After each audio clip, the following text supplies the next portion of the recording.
many people are in your life without paying the upgrade fee? Now, I don't know about you, but when I travel, I want all of the upgrades.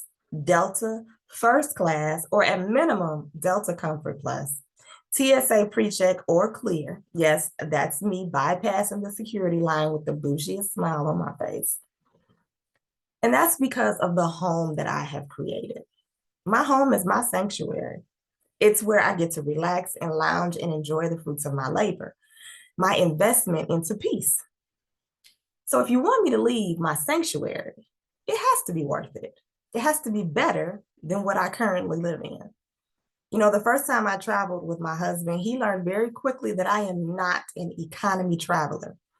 He thought he could plan a spontaneous, budget-friendly vacation on one of those pay-to-breathe airlines where you have to pay for every piece of baggage that you bring. Might even have to pay for your glasses. There's no in-flight movies, and the chairs are built for toddlers. No, sir, I'm not doing that. I love upgrades.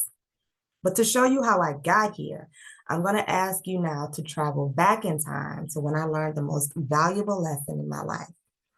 And in order for you to get the full experience, I'm sorry, but we're taking the Greyhound because I need for you to feel every bump in the road. So buckle up. The year is 2010.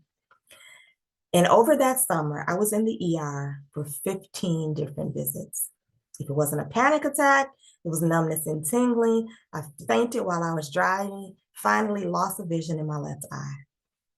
And after visiting neurologists and rheumatologists and all these other different types of specialists, I was diagnosed with relapsing remitting multiple sclerosis. Definitely a bump in the road, or even turbulent skies. For me, though, it was also a breakthrough. It was a time of reflection. Because up until then, I was living a life that wasn't mine. I was in an abusive marriage, but I was too afraid to leave because I was afraid of ridicule and of my own shame of being a Christian and having a failing marriage. And I was in a career that I didn't even enjoy. I was good at it, but it was not my passion. On top of that, I was in multiple relationships where I was suppressing my emotions and being a doormat for other people to walk over. And now I was paying the price. So this was the first time that I got to look at my life through a lens of hope. And I realized in order to continue living, I had to shift. So I decided to stop being a passenger in my own life. I left a lot of people behind in that on that struggle bus because of the first class mentality that I was pursuing. And I have come to discover that the upgrade fee for my life can be summed up in one word, and that is wholeness. And it stands for worthy of having open-minded, loving, empathetic, nurturing engagements and a serene spirit. So what about you? What's your upgrade fee? Who is dragging along in your life without paying it? And is it worth keeping them around?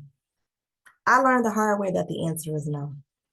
You decide the energy that stays in your life. And in order to welcome new opportunities, you have to match the energy on the other side of comfort. It's a different environment up here in first class.